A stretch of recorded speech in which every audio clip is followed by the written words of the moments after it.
Oswaldo Braque. O vídeo em questão retrata a biografia do arquiteto e algumas das principais obras que compõem o seu trabalho. Oswaldo Braque nasceu em Botucatu, São Paulo, em 1907. Ele é arquiteto urbanista e ingressou no curso de engenharia na Universidade Presbiteriana Mackenzie, em 1926, e faleceu em 1997.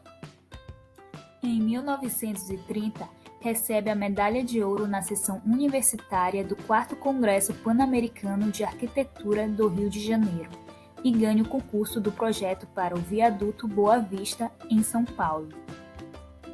2 anos depois de se formar em engenheiro e arquiteto, no ano de 1933, Braque abre um escritório com o colega Carlos Gotti. Na década de 1930, a dupla projeta e constrói mais de 400 residências no estilo eclético. Entre os projetos de Braque temos o Edifício ABC, de 1949, a Estação de Ribeirão Preto, de 1965, a Vila Serra do Navio, de 1960 e o Viaduto Boa Vista, de 1932. A seguir serão apresentados, de forma mais aprofundada, os principais projetos de Braque. Edifício ABC. Após uma viagem aos Estados Unidos, Braque chega ao Brasil bastante influenciado pelo modernismo. Em busca da consolidação de sua linguagem moderna, Oswaldo cria em 1949 um edifício já com as características desse movimento.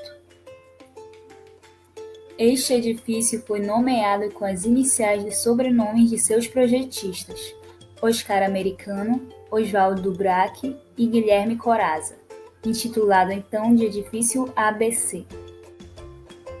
A obra foi uma das primeiras em São Paulo a apresentar fachada de vidro conhecida como curtain wall. Além disso, o projeto é concebido com um perfil bastante racional, principal característica do movimento moderno.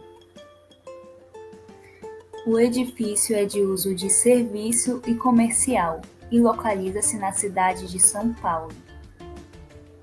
O prédio está inserido em um terreno de 700 metros quadrados, em uma construção de 7 andares, com um total de 4.200 metros quadrados, e é sustentado por uma estrutura em concreto. Vila Serra do Navio. Em 1995, Braque ganhou um concurso promovido pela Indústria e Comércio de Minérios S.A.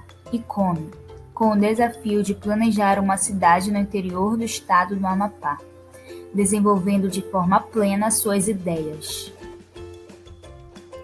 A Vila Serra do Navio se estrutura segundo o núcleo linear e prolongado, que reúne e ordena todas as edificações e atividades de interesse coletivo, além de associar com áreas verdes urbanizadas e 2 setores habitacionais.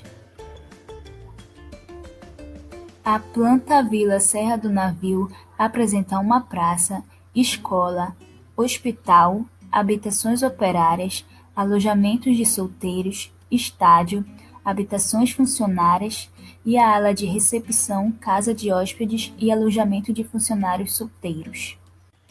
O sistema viário é sempre externo, funcionando como um escudo, garantindo também o afastamento da floresta. O projeto se integra à paisagem e adequa ao seu plano a topografia do terreno. Sendo assim, os sistemas viários são irregulares, respondendo ao ambiente sem o modificar e não optando por uma terraplanagem. Tanto é que o sistema viário não define lotes ou alinhamentos para a construção de moradias. Uma perspectiva interna, assinada pelo arquiteto, ilustra o hotel e mostra um espaço transparente vedado por lâminas de vidro do tipo piso-teto, com forro horizontal e modulado, e uma estrutura vertical em perfis de madeira sobre um piso de pedras regulares.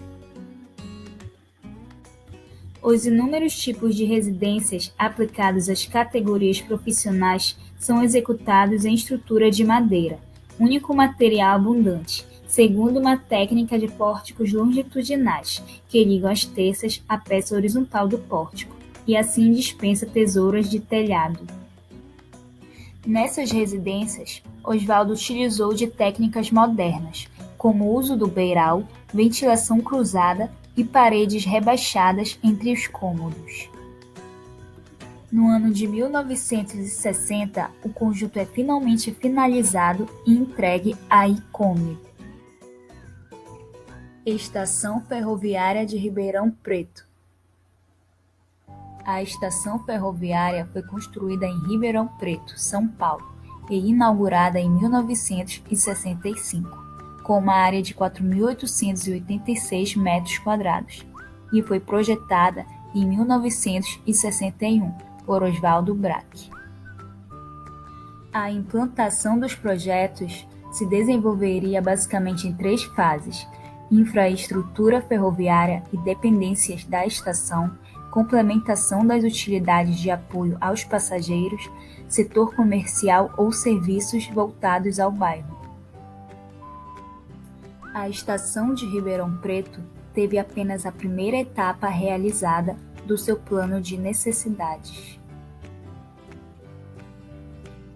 38 módulos de cobertura delimitam o espaço, um paraboloide hiperbólico de concreto armado, cuja projeção quadrada mede 10 metros e 60 centímetros de lado, e é sustentada por um pilar central de seção quadrada de 45 centímetros. Os módulos estão distanciados por um vão de 40 centímetros, fechado no encontro das laterais por uma chapa de cimento vibrado. A altura livre do pilar é de 6 metros e a altura total do módulo é de 7 metros e 50 centímetros. Os módulos são distribuídos a cada 12 metros em 4 linhas paralelas. As 2 primeiras são compostas por 8 módulos, a terceira possui 12 módulos e a quarta apresenta 10 módulos. O acesso do edifício é ao mesmo nível da rua. Sua fachada frontal está recuada pelo espaço destinado ao estacionamento. O espaço contínuo e sem fechamentos laterais abriga parte de seu programa em 4 blocos. As linhas de trem abrem um vão de 8,5 metros, onde os vagões passam em desnível de 1 metro, deixando o acesso dos vagões na altura da plataforma. Viaduto Boa Vista. O Viaduto Boa Vista foi projetado no ano de 1914 por Oswaldo Brack e Thierry e foi inaugurado no ano de 1932 e localiza-se no centro da cidade de São Paulo. Apesar de não ser tão extenso e quase não ser notado por quem passa sobre ele diariamente, o viaduto foi inaugurado poucos dias antes da Revolução de 1932 e é o grande marco da gestão do prefeito Goffredo Telles. A importância desta obra viária não pode ser medida pelo seu tamanho, mas sim pela sua enorme praticidade que sua construção trouxe para a locomoção de pessoas, bondes e automóveis no centro de São Paulo. A construção resolveu o grande problema que era ir da região das ruas Florencio de Abreu e Santa Efigênia até o então Palácio do Governo, que ficava na Praça João Pessoa, atualmente chamado Pátio do Colégio. A obra do viaduto começou a ser planejada em 1914. No entanto, o processo de construção iniciou-se apenas em 1928, sendo que sua inauguração ocorreu em 1932. O viaduto continua sendo uma importantíssima via da região central da cidade e um dos belos lugares do centro a serem fotografados. Obrigado pela sua atenção. Essa foi a finalização do nosso trabalho sobre Oswaldo Brack. Now the world don't move to the beat of just one drum. What time they rise for you?